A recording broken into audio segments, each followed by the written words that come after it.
Ukraine, Trump, and Russia. This is what we'll talk about today. Hello there, I'm Elena. Welcome back to my channel, Enough of Propaganda. Please like, subscribe, share my videos. Let's make truth available for everyone. It's a bright day here in British Columbia today again. Very hard to look against the sun. Might need the sunglasses. For those who don't know me yet, I am Elena. I am from Russia originally. I'm former associate professor of several Russian universities. Used to be teaching economics, stock markets, and so on. And I live in Canada, and I'm Canadian citizen now. And it's for over 20 years. I travel the world, and I conducted a deep research of the war in Ukraine, 2014 to present times. I has been born in the USSR. I lived in the USSR. I could tell you things which many people can't, because I actually lived there. I know how it worked.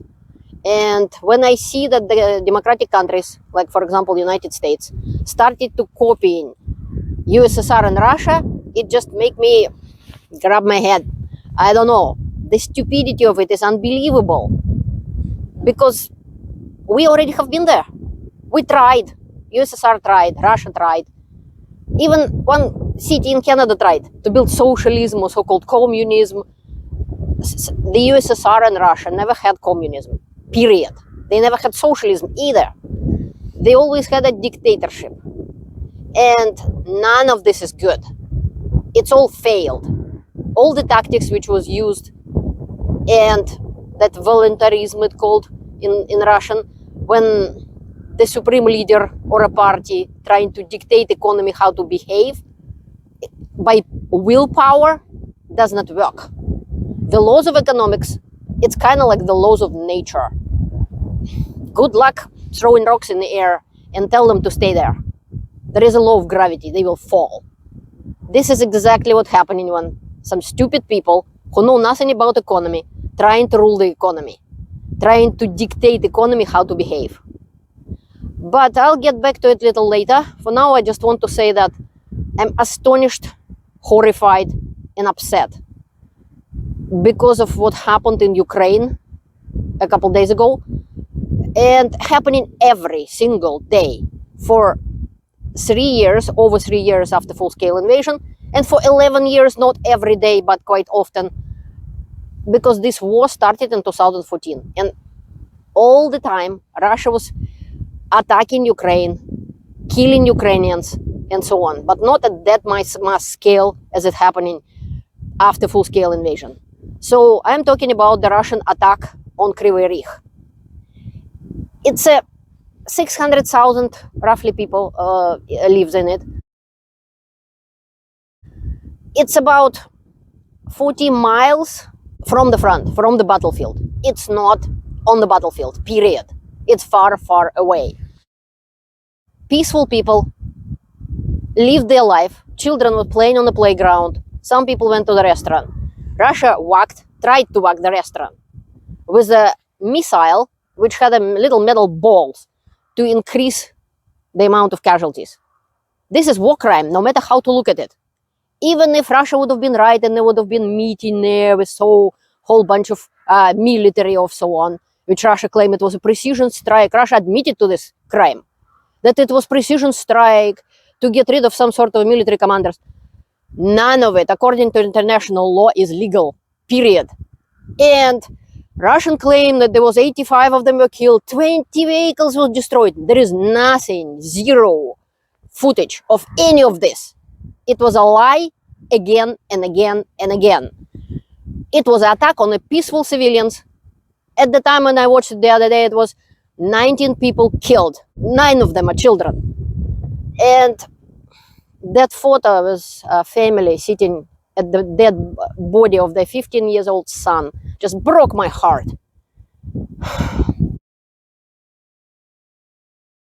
I see it every day because I'm dealing with this. I'm helping Ukraine, I'm watching, I'm researching. So I watched a lot of Telegram footage and footage not from YouTube, which is showing all of these horrors. So I have seen fields full of corpses. It's sickening. But what is most sickening right now, even that for no reason whatsoever, the United States took Russian side, betrayed all of their promises, not only Budapest Memorandum, but many others, and admitting publicly in the UN that they are on Russian side, helping Russia, and keep yapping about that useless peace talks. I already made videos that explain that this is not gonna work, but no, some stupid Americans, ignorant, stupid, or corrupt, basically Putin's assets or Putin's useful idiots. I don't know which one and who is which, but if they help in Russia, they are signing their name in the name of your country, United States. I know many Americans are watching my channel. They literally signed your name under Putin's war crimes. And that attack on Kryvyi Rih and attacks on Kharkiv. I have friends living in Kharkiv and in Kharkiv region and all over Ukraine. Kryvyi Rih, it was just a Zelensky city. But it does not matter. They're attacking other cities too, attacking Kharkiv, attacking other places, and literally deliberately killing civilians, especially by missiles. I have a video when they hit in a hospital with the children who has cancer. It's also like literally video on a missile flying into it. Those missiles are programmed before they shot. They programmed on the ground. This was the target, deliberate target. It's not a mistake. It's not a Ukrainians knock it down and the debris fall. In that video about the hospital, I showed like literally the missile. Nobody knocked it down. You will see it hitting the building. In this case, the tons of proofs. Everybody who is in military knew even by the smoke what kind of missile it was. They knew by shrapnel. They knew by everything. And even the restaurant wasn't even hit itself. It was a playground. The trees was knocked down and had a shrapnel in it and so on. And the worst of it, Russia continued doing all the double tap. So it's called that way because after the initial hit, police, ambulance, firefighters coming on the place, and Russia whacked them too, secondary after that.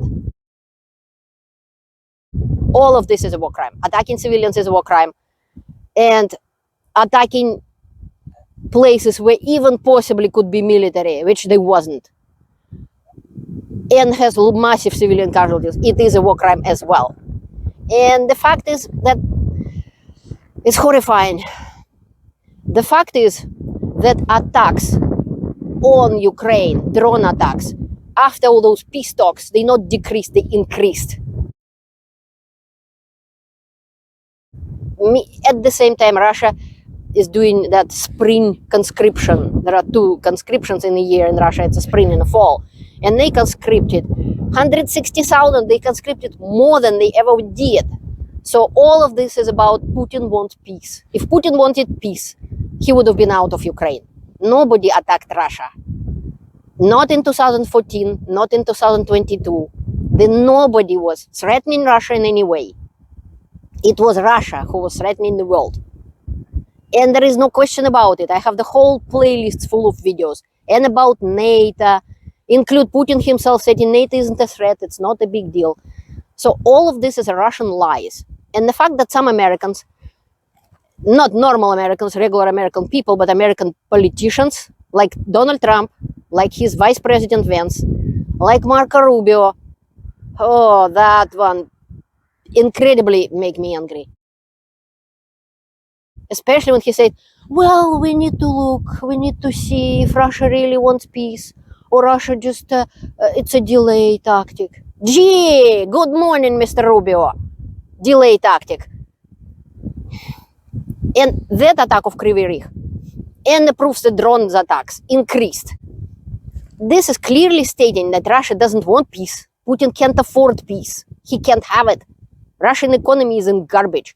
What is happening right now in Russian economy, before even some people who work for military industry were receiving big salaries to compare any other sector, which has destroyed any other sector of Russian economy, period.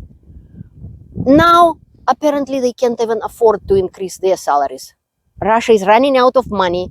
Russia is running out of everything. They're using donkeys and horses on the battlefield. They are using 1952 kind of like a jeeps, kind of Russian-made gas. vehicles. And now I just saw an artillery piece, which production not finished but stopped in 1955. Russia can't produce tanks. Everything what Soviet produced, many of it depleted and destroyed. Russia barely can make maybe 200 tanks a month. Hopefully, with rebuilt parts and everything, even that is running out. So Putin's economy collapsing. He can't afford a bunch of people with guns come back home and start asking questions. Why did you harass our wives when we were on the front? Why did you throw us at mid-storms, mid-wave attacks? Why our commanders beat us up, throw us in the gravel pits and peed on us from above? Why they were torturing us? Why they were killing us? Putin can't afford it. He doesn't want peace. And the fact that America, the United States of America, rolled over for Putin for no reason whatsoever, give up voluntarily their place as the world leader and the leader of NATO, it's just insane. Absolute stupid, moronic decisions. And now Trump destroyed the whole world trade by his stupid decisions. I'll probably make a separate video on that. I want to talk about Kryvyi Rih and people who died there. They are dying in all over Ukraine every day. Kryvyi Rih is just an example to show how horrible it is, that Putin does not want peace. And if that isn't proof of that, I don't know what is. So please explain, you stupid politicians, not necessarily just in the United States, but in the other countries too, that Russia does not want peace. And I can give you an example. Literally, imagine yourself walking on the street and you see the big guy, huge, tall, bulky, with weapons, beating up a little girl on the street. What would you do? Either one of your decisions will affect the life of this little girl. If you decided to just walk by, do nothing, you are helping the aggressor, the guy who beating her up. If you decided to help the girl, good for you.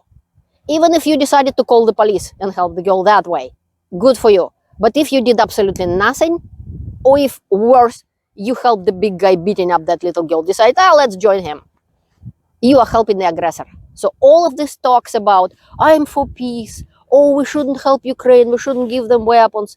Yeah, we shouldn't give the little girl the ability to defend herself, because the guy didn't stop beating her, he kept pounding her. No matter what, if you're not helping Ukraine, you're helping the aggressor, Russia. And you helping that aggressor destroyed your countries, because the goal of Putin, the goal of any autocracy is to destroy democracy, is destroy the very idea of democracy. Worst, what Trump did just now, not even with the world trade, which horrible. Millions of people will suffer in the United States, billions actually, in the United States and abroad. He just killed the dream. He killed the idea. When the United States was a beacon of hope for everyone in the totalitarian regimes, in the countries where extreme religion or extreme dictatorship ruined their lives, they thought at least the democratic countries are better. When Anna Applebaum wrote her book of Autocracy Incorporation, this was the goal, and she is right about that, of those autocracies. China is trying to destroy the whole idea of democracy by their extreme amount of propaganda, by their TikTok, a cyber weapon, which is not even allowed to show in China what it's showing in some other countries. To show people, don't even hope for democracy. Democracy is garbage. Dictatorship is much better. Dictator will look after you. How Putin is looking after Russia, I wonder. Almost 1 million Russians dead, lost in the battle, and wounded. Not quite that much, but over 900,000, or 920,000 now. Russian economy is in ruins. Russian central bank can't even raise the interest rate to control inflation. Russia literally in stagflation right now, and maybe in a recession. I don't believe any of those numbers they're giving. That's all a lie. USSR was the same way. Any dictatorship, they can't compete with democratic countries because they're worse. They cannot create a good life for their people. That's why they lie, cheat, and use extreme propaganda to show people that they kind of live well. They don't. They live way worse. I have lived in 2 dictatorships, and I saw it myself, how it was done. How these lies creating an illusion that it's better out there. It's like showing people nice green field with a one yellow spot in the middle of it, and focus on the spot, and this is all horrible. Meanwhile, the field go all the way to the horizon, like this one, and it's all green and wonderful. This is what's happening. Don't let Russian, Chinese, or anybody else's propaganda, Trump's propaganda, lie to you, because it's only benefiting the dictators that you believe in this garbage, because this will destroy your countries and not even help Putin or China in the long run. They will lose anyway. Please stay by Ukraine, help Ukraine. My deepest condolences to all the Ukrainian families who lost their loved ones. Me and my country, Canada, are standing with Ukraine. We will stand with you until your victory, until Putin's regime will be destroyed. Putin will lose. There is no any other way. He's already lost. It just much worse situation will get, and more people will die, because the United States is helping Putin right now. I'm sorry for that. Learn the truth and stay informed. Thank you for watching. Have a great day. See you later.